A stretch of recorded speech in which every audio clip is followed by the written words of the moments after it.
Hi guys! Hello guys!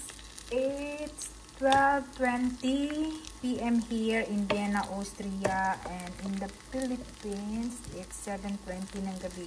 Ngayon guys, gumawa ako nagluto ako ng tapa. Beef tapa. Na-miss ko to guys. Pero, para na rin siyang beef steak. Kasi nilagyan ko siya ng sibuyas guys. Pero, yan siya guys. Actually guys, luto na to guys. Sarap naman ang kain natin ito guys. At syempre guys, kapag, diba, kapag may beef tapa, syempre kapag may beef tapa guys, diba, dapat may itlog din. Kaya, eto guys, lagyan natin na sunny side up. Yan guys. Kind of tapa guys. Grabe guys, may beef tapa, ang sarap. At syempre, pag ganito ang ulam, of course, rice is life.